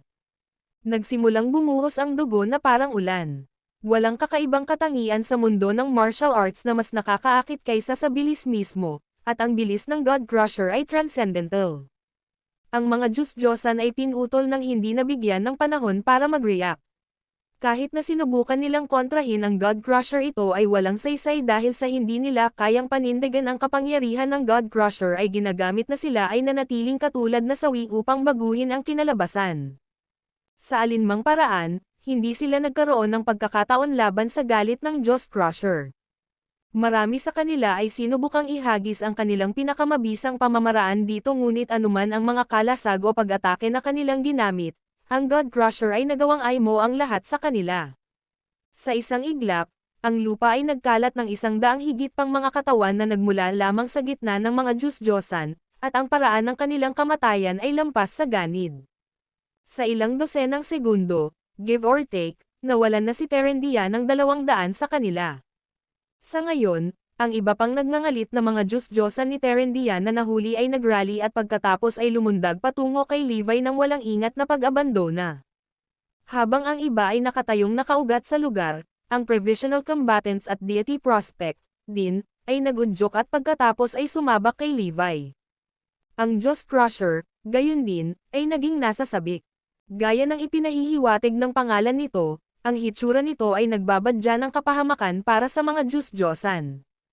Eksakto sa sitwasyong ito, walang matatakasan ang sinuman sa mga Diyos-Diyosan dito, at walang makakaasa na makakalayo dito ng buhay. Swoosh! Ang God Crusher ay pumutok sa napakabilis na bilis. Bam! Bam! Bam! Bigla at sabay-sabay, lumitaw ang isang dagwang siwang sa bawat isa sa mga katawan ng 17 mga Diyos-Diyosan. Tila lahat ng 17 sa kanila ay tinusok ng espada habang tumatakbo, at sama-samang naalis sa isang hagod. Nakakaloka, higit sa nakakabigla, ang tanawing ito ay malamang bilang lubos na labanan. Sa ilalim ng pagmamaniobra ni Levi, naganap ang krusada ng God Crusher habang iniukit nito ang sunod-sunod na nakakabighaning landas hanggang sa magsimulang magdugtong ang lahat ng mga bakas ng dugo. Whoosh! Whoosh! Sunod-sunod, ang mga Diyos-Diyosan na nahuli sa landas nito ay lahat ay nakalusot, minsan 7 o 8 sa isang hilera, at kung minsan ay 10. Harangin mo! Kailangan na natin itong itigil ngayon. Sigaw ng nabalisa ng mga Diyos-Diyosan ng Terendia, na sinubukan ang lahat ng kanilang makakaya upang pabagalin ang pag-usad ng God Crusher. Sa isang punto, aabot sa 20 mga Diyos-Diyosan ang tumayong magkasama at pinagsama-sama ang kanilang mga pagsisikap na pigilan ang God Crusher, at sa pagkakataong ito, ang Marauding Sword ay hindi nakalusot ng ganoon kabagas. Ito ay gumana. Pinigilan talaga namin. Tulad ng lahat ay nagagalak sa pag-iisip na ang kanilang mga pagsisikap ay nagbubunga, ang Diyos Crusher ay nagpakawala ng isang putok ng nakabulag na flash. Boom! Ang nakakatakot na enerhiya na ibinubuga mula sa talam ay sumabog sa bawat direksyon at patungo sa mga Diyos-Diyosan. Swoosh! Swoosh! Swoosh! Napunit nito ang lahat ng posibleng target sa loob ng saklaw at pagkatapos ng sunod-sunod na mga hiyawan na nakakapangdugo, lahat ng 20 kakaiba sa mga Diyos na ito ay bumagsak ng walang buhay sa lupa sa daan-daan, ang kanilang mga katawan ay puno ng mga dagwang-gwang. Kasunod nito, isa pang dosenang marka ng mga Diyos-Diyosan ang pumunta sa God Crusher, at dumating na nahuli sa loob ng isang nakamamatay na sumabog mula sa lakas ng espada. Ang God Crusher ay lubos na nakakatakot, pinapatay ang sinuman at lahat ng nakikita. Ito ay tulad ng takip silim ng mga Diyos dahil walang makalaban dito, at sa nakakataas na buhok na paraan, nakuha nito ang 4 hanggang 500 mga Diyos sa wala sa oras. Karamihan sa mga deity na ngayon ay naghahanap upang makipag-ugnayan kay Levi ay lahat ng mas mataas sa antas. Gayunpaman, ang mga may presensya ng pag-iisip upang magsimula alang ang bilang ng mga katawan na nagkalat sa lupa ay natakot na hanggang sa punto ng paralysis. Ito ay masyadong nakakatakot, ngunit sa sandaling ito, mayroong 7 o 8 Diyos na lumalapit kay Levi mula sa iba pang mga anggulo, na lahat sila ay napapangiti ng husto sa pag-asa ng isang pagkakataon na gawin siya. Ang video na ito ay edited by Urban Storytelling. Kabanata 2994, Diyos Holocaust. Nakilala nila na ang pagpatay kay Levi ay magbibigay sa kanila ng tagumpay, at ang posibilidad na iyon ay tila napakalapit na halos matikman nila ito. Nagpatuloy si Levi sa paninindigan sa harap ng paglapit ng mga mamamatay tao na mga Diyos na iyon para bang nataman siya ng kulog, maliban na lamang na nakataas ang kanyang mga labi sa isang uhaw sa dugo ng ngiti. Whoosh! Nang ang isa sa mga Diyos-Diyosan ay nakaharap kay Levi at nasa bingit ng isang nakamamatay na suntok, ang nasa malayong posisyon na si God Crusher, na tila binagtas nito ang espasyo at oras, ay lumitaw sa harap ni Levi. Sa isang tempo na sapat na mabilis upang ipasa ang sarili bilang teleportasyon, nilalas ng Diyos Crusher ang lalamunan ng Diyos na ito, na nagdulot ng manipis na biyak sa kabuuan nito. Sa sumunod na sandali, ang Diyos na iyon ay sumabog sa isang ulap ng madugong mga singaw. Whoosh! Muli, nagpatuloy ang God Crusher sa mabilis na pag-ikot sa paligid ng Levi, at sumunod ang maraming pagsabog ng pulang ulap. Sa pamamagitan nito, wala na ang natitira sa mga deity na iyon. Kaagad pagkatapos nitong patayin ang mga nasa paligid, ang God Crusher ay lumipad sa mga lokasyon na libu-libong metro ang layo upang ipagpatuloy ang walang humpay na pagsalakay nito laban sa mga Diyos-Diyosan. Ang bilis nito na para bang hindi na ito bumalik sa tabi ni Levi, sa simula. Iyon, ay ang God Crusher at ito ay ganap na patayan. Isang holocaust ang bumaba sa mga Diyos-Diyosan, at walang nakapigil dito, kahit na ang mga Diyos mismo. Malapit na ang katapusan ng mga Diyos-Diyosan. Gaano man sila kalakas, walang nakalaban sa kalooban ng God Crusher, at lahat ng nakatagpo ng talam ay nakatadhana na makatagpo ng sarili nilang hindi napapanahong namatay. Sa paglipas ng panahon, mas kakaunti ang mga Diyos sa kanilang mga paa, at sa kabaligtaran, parami ng parami ang mga bangkay na inilatag sa lupa. Ang mga Diyos-Diyos ay halos bumaba sa 300 matapos makita ang 600 kakaiba ng kanilang sariling pinatay, at ang buong proseso ay tumagal ng hindi hihigit sa 60 segundo. Ang natitira sa mga mandirigma ni Terendia ay kinasuhan si Levi. Dahan-dahan ngunit tiyak, ang iba sa kanilang mga puwersa ay nakabawi sa kanilang katahimikan ngunit sa oras na sila ay tumingin sa kanilang sarili, mayroon na lamang isang maliit na bilang ng mga Diyos-Diyosan ang natitira habang mahigit 500 ang patay. Lumalawak palabas mula kay Levi sa konsentrikong paraan ang lahat ng mga katawan ng mga Diyos-Diyosan. Shock, laking gulat. Mas malaking gulat ang itatambak sa itaas para sa lahat ng natulala na mga residente ng Terendia na naiwan na nakaugat sa lugar. Patayin. Lalong lumakas ang liwanag ng espada ni God Crusher kasabay ng malamig na kislap na lumabas mula sa mga mata ni Levi, at ang aura nito ay naging mas nakakatakot. Ang bilis nito ay pinahusay na ngayon at gayon din ang kanyang penetrative potency. Kung tungkol sa mga Diyos-Diyosan, napatunayang nakapipinsala lamang iyon dahil marami sa kanila ang nahulog sa mas kaunting oras.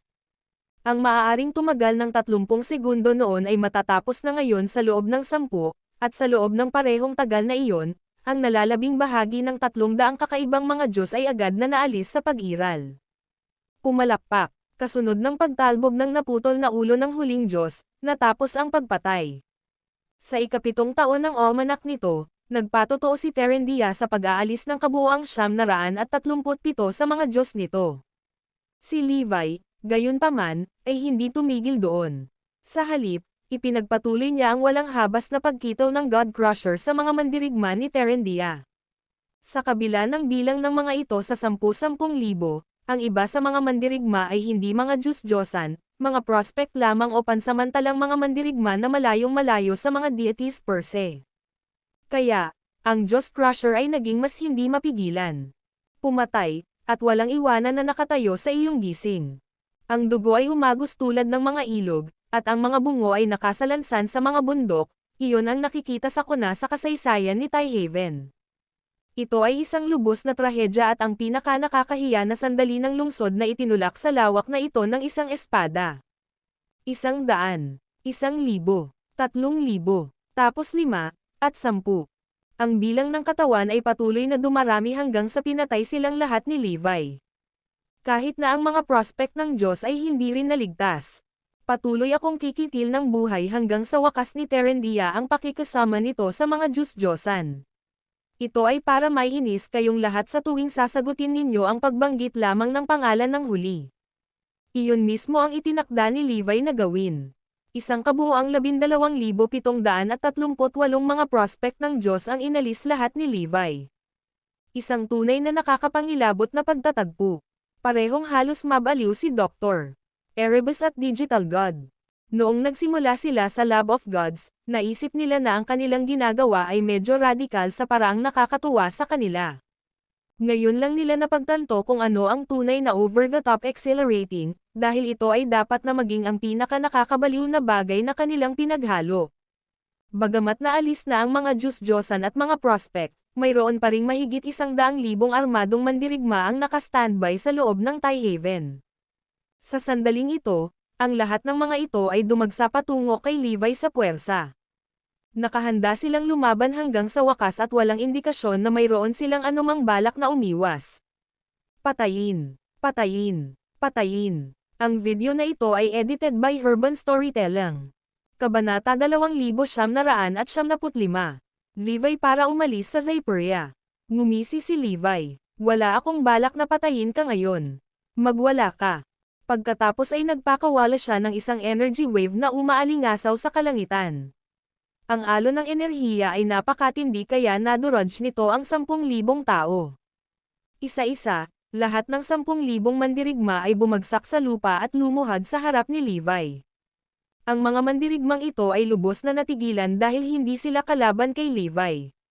Para kay Levi, ang pagpatay sa mga lalaking ito ay isang piraso ng cake. Ngayon, dumating siya upang patayin ang mga Diyos-Diyosan at ang mga maaaring maging mga Diyos-Diyosan. Wala siyang balak pumatay ng iba. Kaya't para hindi sila masulsulan, pinaluhod niya silang lahat sa kanya. Ang lahat ng mga mandirigma ay hindi makakagawa. Para bang ibinenta ang kanilang mga paa sa lupa. Sa puntong iyon, maaari lamang silang magbitiw sa kanilang kapalaran. Biglang umikot si God Crusher at lumutang sa harap mismo ni Godric III. Sa sobrang takot niya ay naiihi niya ang kanyang pantalon. Namulat siya at napagtanto na kailangan niyang harapin ang katotohanan na pinatay ni Levi ang lahat ng 900 mga Diyos-Diyosan at 10,000 kandidato na maaaring maging mga Diyos-Diyosan. Iyon lang. Ang Terendia ay ganap na napinsala. Sa pagkamatay ng mga Diyos-Diyosan at mga kahalili nila, nahulog si Terendia mula sa biyaya at nawala ang impluwensya nito sa mundo. Ito ang nakita sa kuna na naranasan ni Terendia.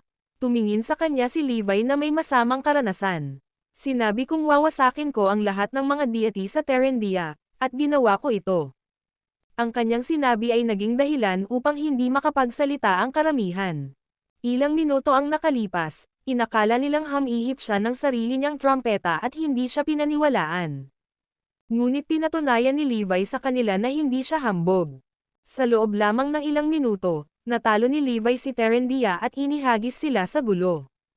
Hindi na nakayanan ng mga tao sa Terendia ang kapangyarihan mula sa God Crusher. Sunod-sunod silang napaluhod. Si Levi ay nag-iisang winasak ang buong Terendia. Walang lakas ng loob na hamanin siya muli. Kung ipagpapatuloy pa nila siyang guluhin, baka mapuksa pa niya si Terendia sa balat ng lupa. Ikaw lang ang may kasalanan sa pagtapak sa mga paa ko. Bakit kailangan mo akong hamanin? Maaari mong pamahalaan ng maayos ang Terendia gamit ang iyong maayos na mga nilikha. Bakit kailangan mong subukang ilagay ang iyong mga daliri sa akin? Agad silang nagsisi nang marinig iyon. Sa pagtingin sa kung gaano kalmado si Levi, sa wakas ay naunawaan nilang hindi man lang sila nakita ni Levi bilang isang banta. Gumanti lang siya dahil kami ang nagtatangkang manghuli ng tigre sa buntot. Ngunit wala nang silbi ang pag-iyak sa natapong gatas ngayon. Napahamak na tayo. Napapahamak si Terendia. Isang matinding pananabik ang bumalot kay Dr. Erebus nang makita niya ang libu-libong mga kaaway niya na lumuhad sa harap ni Levi. Kahit siya ay ramdam na ramdam ang kapangyarihan ni God Crusher mula sa malayo. Nakakabaliw na araw. Ngunit alam ni Dr. Erebus at Digital God na ang kapangyarihan na kanilang nasaksihan ay ang dulo lamang ng malaking bato ng yelo. Lalong magiging kapana-panabik ang mga bagay kapag umalis si Levi papuntang Zypuria.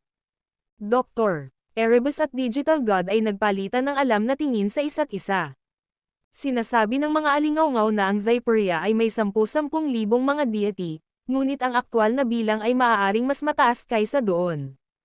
Sana totoo ang mga tsismis. Ang mas maraming Diyos, mas mabuti. Hindi makapaghintay na makita kung paano sila natalo ni Levi sa isang kisap mata. Ang pananabik ay nakasulat sa buong mukha ni Dr. Erebus at Digital God. Halika na, gawin natin ito. Oras na para turuan ni Levi ng leksyon si Zypuria. Ang video na ito ay edited by Urban Storytelling. Kabanata 2976. Ang misyong pagnakawan. Tumingin si Levi sa mga tao sa Terendia at Nginitian, dahil lahat kayo ay mahilig mag-asal, ipapakita ko sa inyo kung ano ang kayang gawin ng isang tunay na tulisan. Handa ka na bang matikman ang sarili mong gamot? Nagtaka si Dr. Erebus at Digital God kung ano ang pinag-uusapan ni Levi. Magnanakaw. Gusto mo maging magnanakaw tayo? Patuloy ni Levi, hindi sa inyong dalawa, syempre. Nakalimutan mo na ba ang mga lalaking pinaghirapan ko? Biglang naalala ni Dr. Erebus at Digital God ang mga mersenaryong organisasyon na nakatalaga sa labas ng Tyhaven. Napakatindi ng labanan kaya nakalimutan nila ang mga lalaking inupahan ni Levi para tambangan si Tyhaven. Tama yan. Dahil nabayaran na natin sila, dapat nating gamitin ng husto ang kanilang serbisyo. Sinabi ni Levi kay Dr. Erebus, tawagan mo sila. Sabihin sa kanila na mayroon silang misyon ngayon. At ang kanilang misyon ay pagnakawan ang lungsod. Pagkatapos ay bumaling siya sa Digital God. Nasaan ang sasakyang panghimpapawid na sinabi ko sa iyon na ihanda mo? Sumagot ang Digital God, handa na ang lahat ng unmanned aircraft. Darating silang lahat sa utos ko. Magaling. Dalhin ang sasakyang panghimpapawid. Kailangan namin ng mga carrier para ibalik ang mga bagay na aming ninakawan. Sabi ni Levi. Dr. Erebus at Digital God pagkatapos ay pumunta sa kanilang magkahiwalay na paraan upang isagawa ang utos ni Levi. Natakot ang mga tao sa Terendia nang marinig nila na ninakawan sila ni Levi. Aagawin ba talaga nila tayo? Hindi pwede. Nakakabaliw yon. Hindi sila makapaniwala, ngunit iyon ang gagawin ni Levi sa kanila. Wala silang magagawa para pigilan siya. Panoorin lamang nila ang pagnanakaw ng lahat ng tropa ni Levi. Ang Terendia ay isang bansa ng mga thug, at ang mga mamamayan nito ay kilalang-kilala sa pagnanakaw sa iba. Sino ang nakakaalam na balang araw ay ninakawan sila ng iba? Iyon ay kung paano gumana ang karma. Naikuyong lamang ni Godric III at ng kanyang mga nasasakupan ang kanilang mga kamao.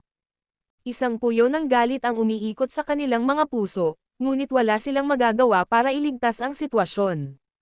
Samantala, ang mga mersenaryong organisasyon ay nagsimulang mawalan ng pasensya habang naghihintay sa utos ni Levi.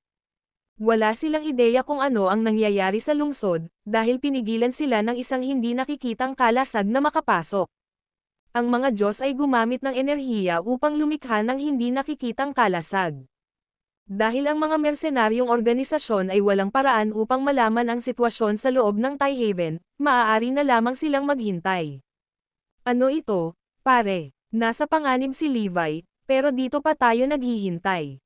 Binayaran ba niya tayo at inaasahan na wala tayong gagawin? Ito ay katawa-tawa, sabi ng isa sa mga lalaki. Tulad ng mga pusa sa mainit na mga brick, ang mga mersenaryong organisasyon ay hindi alam kung ano ang gagawin. Nais nilang salakayin na lang nila ang lungsod at alamin kung ano ang nangyayari. Imbes na maghintay at walang gawin, mas pinili nilang lumaban hanggang kamatayan. Para sa kanila, malaking pagpapahirap ang hindi makalaban sa labanan. Lubhang miserable ang naramdaman nila matapos maghintay ng mahigit 30 minuto. Mahigit ilang oras na ngayon, pero wala pa rin kaming ideya kung ano ang nangyayari. May problema ba si Levi? Hindi na tayo pwedeng umupo dito at maghintay. Halika, atake tayo. Dahil tinanggap na natin ang misyon na ito para labanan ang labanang ito, dapat nating protektahan si Levi sa lahat ng paraan. Pagkatapos ng isang round ng talakayan, ang mga pinuno ng mga mersenaryong organisasyon ay sumang-ayon sa pagsalakay sa lungsod upang iligtas si Levi. Sa puntong ito ay ipinakita si Dr. Erebus. Binigyan niya sila ng utos na pagnakawan ang buong lungsod. Ano? Ibig mong sabihin, gusto niyang pagnakawan natin sila. Natigilan ang lahat ng marinig iyon. Ang mga mersenaryong organisasyong ito ay hindi pa nakatagpo ng isang tagapag-empleyo na gustong pumunta sa isang misyon ng pagnanakaw. Niloloko niya ba tayo? Hindi sana nila kinwestiyon ang misyon kung hiniling sa kanila na pagnakawan ang iba. Pero gusto niyang pagnakawan natin si Tyhaven. Ang sentro ng Terendia. Doon nagtipon ang lahat ng piling mandirigma at daan-daang deity. At gusto pa niyang pagnakawan natin si Terendia. Nanaginip ba siya, o nabaliw na siya? Nagkamali ba siya ng utos? Sa kanina, walang pag-aalinlangan silang pumasok sa Tyhaven dahil naghintay sila ng kalahating oras. Ngunit nang matanggap ang pagtuturo, lahat sila ay natigilan. Gusto mo bang pagnakawan natin sila? Halika, Levi. Itinoon ng lahat ang kanilang atensyon sa Armageddon Mercenary Army at naghihintay kung ano ang kanilang sasabihin. Ang video na ito ay edited by Herban Storytelling. Kabanata 2977. Natulala. Bueno, kung iyon ang gusto ni Levi na gawin natin, susundin natin ang kanyang utos. Tsaka dahil nakapagbigay pa siya ng order niya mula sa loob, siya na yata ang may kontrol sa sitwasyon noon. Sisingilan. Daan-daang mandirigma mula sa mersenaryong organisasyon ang nagtaas ng kanilang mga espada at sumugod sa pasukan ng Tyhaven. Handa silang lumaban hanggang kamatayan. Tara na. Nanguna ang mga deity mula sa Armageddon Mercenary Army. Ngunit sa pagbukas pa lang nila ng pinto, napagtanto nilang walang tao sa paligid. Saan nagpunta ang mga bantay? Hindi ba dapat nilang higpitin ang seguridad ng lungsod? Nagulat sila na walang kahit isang tao sa labas ng lungsod. Kakaiba, may kakaiba sa lugar na ito. Lalong naguluhan sila lalo na nang matanggap ang utos ni Levi. Halika, magpatuloy ka. Daan-daang lalaki ang nagpatuloy sa pagpunta sa gitna ng Tyhaven. Wala pa ring nakikitang mga bantay. Kahit na wala silang ideya kung ano ang nangyayari, nagpatuloy sila sa kanilang paglalakbay. Ngunit medyo nag-alinlangan sila dahil marami silang pagdududa sa kanilang isipan. Bilisan mo ang takbo. Itigil mo na ang pag-aaksaya ng oras ko. Biglang may lumabas na naiinip na boses mula sa malayo. Kay Levi iyon. Napasimangot si Levi nang mapansin kung gaano sila kabagal. Bakit nararamdaman ko ang takot sa kanila? Halika na. Ngayon na ang pinakamagandang oras upang mapaganya ang lungsod. Ano ang problema sa kanila? Hindi ba't lahat sila ay walang takot na manlalaban? Besides, kailangan ko lang silang manakawan sa syudad. Hindi ko naman sila kailangan para pumatay ng tao. Natigilan ang pagdating ng mga mersenaryong organisasyon. Laking gulat nila nang makita ang mga bangkay na nakahandusay sa lupa. Malinaw na isang nakamamatay na labanan ang naganap kanina. Ngunit paanong ang mga taong nakahandusay sa lupa ay pawang mga tao ni Terendia? Masasabi ng mga hukbo mula sa mga mersenaryong organisasyon ang kanilang pagkakakilanlan mula sa kanilang baluti. Mga Diyos, ang mga patay na lalaking ito ba ay mga Diyos? Nawalan ng ulo ang lahat ng bangkay, ngunit nararamdaman pa rin ng mga hukbo ni Levi ang kanilang deity aura. Ang mga katawan ng mga Diyos ay nakahandusay sa buong Tyhaven. Maaari silang matagpuan sa bawat sulok ng lungsod. 10, 20, 50. Ang ilan sa kanila ay nagsimulang magbilang ng mga katawan. Ang ilan ay nakapagtansya ng kabuoang kamatayan sa isang sulyap. Hindi mahirap para sa kanila na sabihin na ang mga nasawi ay pawang mga Diyos, ngunit hindi sila makapaniwala sa kanilang mga mata. Sa 1,000,000 taon, hindi nila inaasahan na mangyayari iyon mismo sa kanilang mga mata. Tinansya nila ang pagkamatay ay higit 10,000 katawan, kung saan ilang libo ang mga Diyos-Diyosan. Sa madaling salita, ang lahat ng mga deity sa Terendia ay narito sa Tyhaven, at lahat sila ay patay na. Lahat ng mga Diyos-Diyosan sa Terendia ay nalipol. Walang nakaligtas. Ang mga hukbo mula sa mga mersenaryong organisasyon ay tulala na hindi sila naniwala sa kanilang nakita. Nanlamig sila doon at hindi matanggap ang kanilang nakita. Mahigit 900 mga Diyos. Paano? Namatay ba silang lahat sa isang kisap mata? Ang pagpatay sa lahat ng mga Diyos ay hindi isang madaling gawain. Sa katunayan, imposibleng patayin sila ng sino man ng sabay-sabay. Gayun din, 10,000 mandirigma, na may potensyal na maging mga Diyos, ay ganap ding nalipol. Paano ito nangyari? Hindi maisip ng mga hukbo kung paano ito nangyari sa Terendia.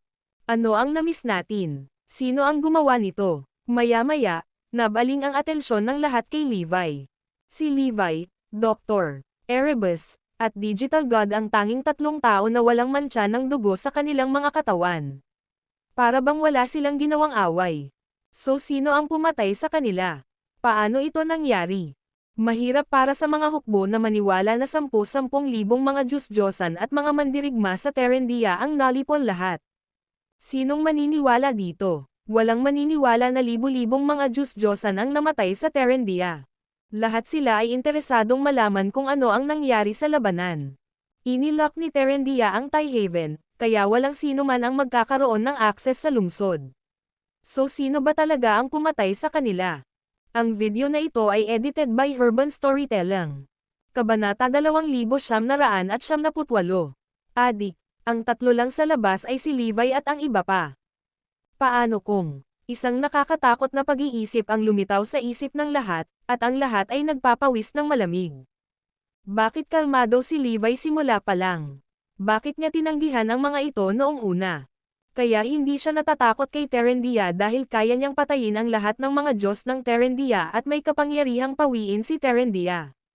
Sa wakas ay naunawaan na nila ang lahat. Mukhang curious pa silang malaman kung saan nanggaling ang mga resources ni Levi. Para sa isang taong may napakaraming kakayahan, maaaring maglakad-lakad si Levi sa restricted area para makuha ito. Hindi siya malalagay sa anumang panganib. Ang pagpasok sa rank 2 o kahit sa rank 1 restricted areas ay parang isang paglalakad sa parke para sa kanya. Sa sandaling ito, ang mood ng lahat ay naangat. Sa di kalayuan, si Godric III at ang iba pang matataas na opisyal ay nanginginig sa lupa sa takot. Nagkagulo si Tyhaven. Lalong kinilabutan sila, lalo na nang makita ang daan-daang libong tao na nakaluhod sa magkabilang panig, na hindi makapumiglas o magpakita ng kanilang galit. Dahil ba lahat ito kay Levi? Lahat ay pinigilan, at hindi sila makatayo. Tumingin si Levi sa grupo ng mga tao na nalilito pa rin at sumigaw, "Anong ginagawa mo, nakatayo lang dyan? Oras na para isagawa ang iyong misyon. Oras na para gamitin ang iyong sarili sa mabuting paraan." Ang boses ni Levi ang nagpabalik sa kanila katinoan. Sa wakas nakuha na nila ang kanilang misyon. Nakatayo silang lahat sa harap ni Levi, naghihintay sa utos niya. Simulan mong pagnakawan ang lungsod. Alisin ang bawat lakas na enerhiyang kristal at maigang damo sa Tyhaven. Kung may nagtatangkang pigilan ka, patayin mo sila. Utos ni Levi. Sa hindi malamang dahilan, natuwa ang mga miyembro ng mersenaryong organisasyon.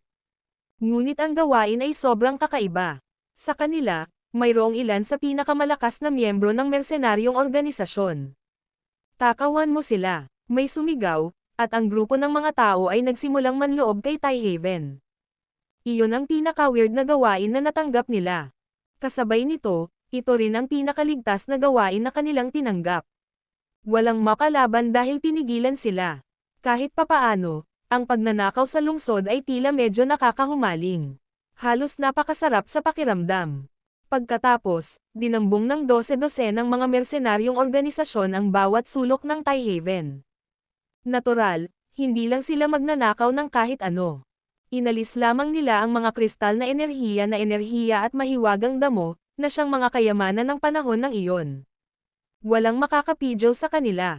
Ang mga may kapangyarihang pigilan sila ay nakaluhod sa lupa. Lumipas ang mahabang panahon. Walang sino man sa labas ang nakakaalam kung ano ang nangyayari sa loob. Ang mga tao ng Zyperia at Idre ay nababalisa at nasa estado ng gulat. Anong kalokohan ang nangyayari? Sinabi ba ni Levi ang kanyang sikreto? Baliw tayo. Tapos na. Malapit nang mamuno si Terendia. Magiging banta sila sa Zyperia. Masyadong mahalaga ang mga kasalukuyang panahon iyon. Ang isa ay maaaring palaging tumaas sa kapangyarihan hanggat mayroon silang mga katangian. Bukod pa rito, dumami ang parami ng mga paraan sa paggawa ng mga deities.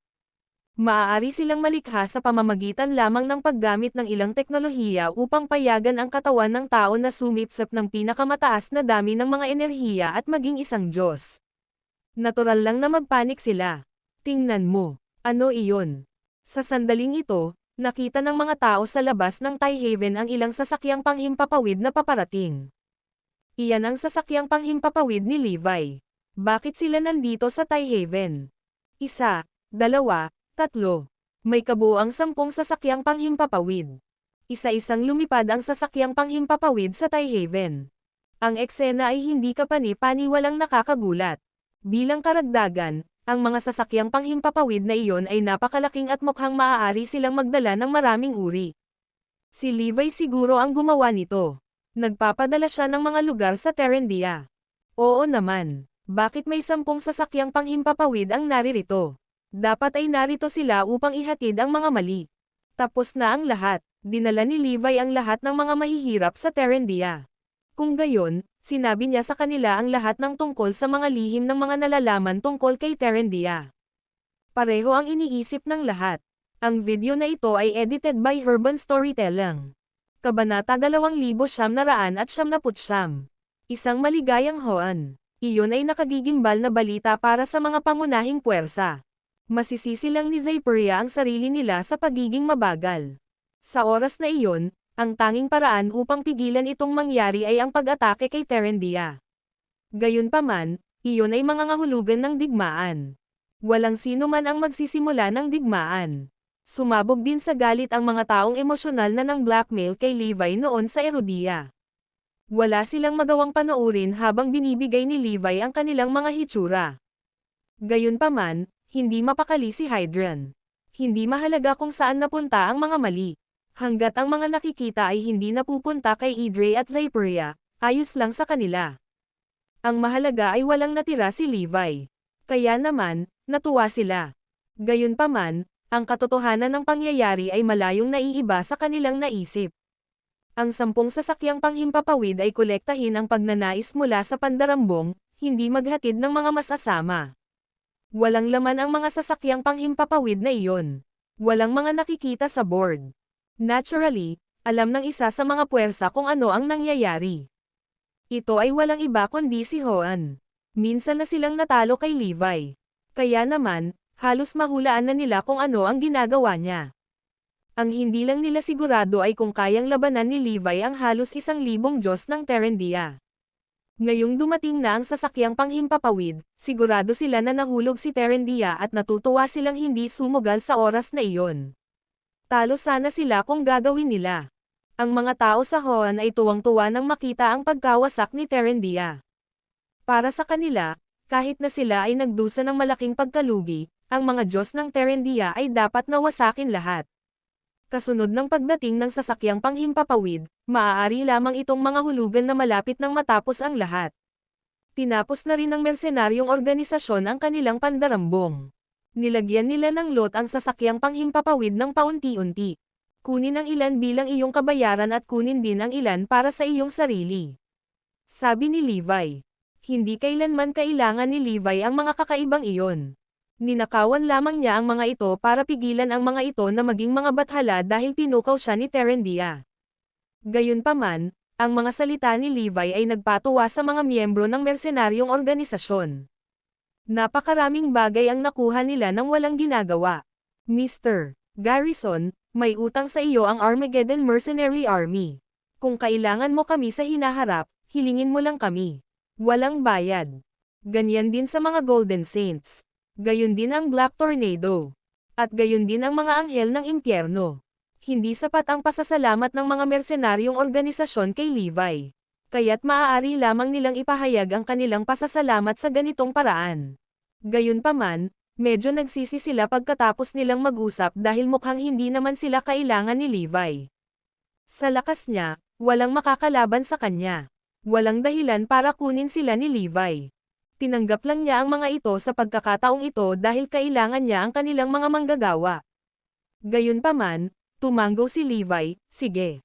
Walang problema. Tatawagan ulit kita kapag may pagkakataon. Ang mga salitang iyon ay nagpatahimik sa lahat, at nagpatuloy sila sa pagkarga sa sasakyang panghimpapawid ng mga hinaharap.